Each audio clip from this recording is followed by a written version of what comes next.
जय श्रीराम. वैदिक गोशाळा पूर्ण देशी गिर गाई आहेत आपल्या. आज चरायला सोडल्यात बाहेर. बनसी गिर गोशाळामधून आपण हा चारा आणला आहे. विजय चौधरी बौद्धस्नोर यांनी चारा दिलाय आपल्याला. पूर्ण क्षेत्र आपण लागवड केलंय आता गोशाळेसाठी. आपल्या गोशाळेचं प्रिमायसेस ते वडाचं झाड, पिंपळ मस्त झालाय आता. बजरंगबलीचं मंदिर. नमस्कार. ही आपली वैदिक गोशाळा होती. पूर्ण देशी गिर गाई आहेत आपल्याकडे.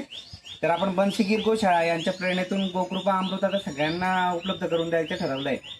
तरी आपण मागच्या 5-6 वर्षापासून ते करतोच आहे, पण आवर्जून सगळ्यांपर्यंत हा मेसेज पोहोचावा म्हणून हा व्हिडिओ करतोय आपण. आज गोकृपा अमृत आज आपण रेडी केलं आहे.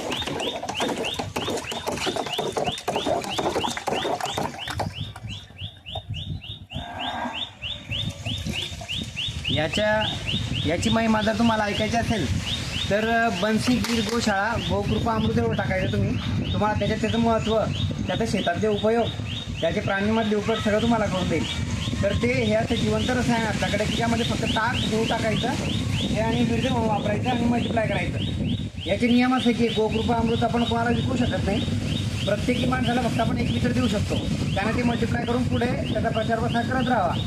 आपल्या भारत मातेची भूमी परत सुपीक व्हावी यासाठी या गोकृपा अमृतचा खूप महत्त्वाचं योगदान ठरेल. तर कोणालाही जर गोकृपा अमृत असेल तर त्यांनी संपर्क करावा. आपल्या गोशाळेत येऊन घेऊन जावं. आपल्या गोशाळेमध्ये भरपूर गोमूत्र उपलब्ध आहे 20 रुपये लिटरप्रमाणे, आणि ताकही उपलब्ध आहे 25 रुपये लिटरप्रमाणे. तर ताकाचे आणि गोमूत्राचे फायदे तुम्ही आपल्या शेतात समजून घ्या. त्याने खूप खर्च कमी होतील आणि रिझल्टही अप्रतिम येतील. तर अशी भरपूर छोट्या प्रयोगांसाठी तुम्ही संपर्क करा. गोकृपा अमृत नक्कीच आपल्याकडनं घेऊन जा. जय श्रीराम.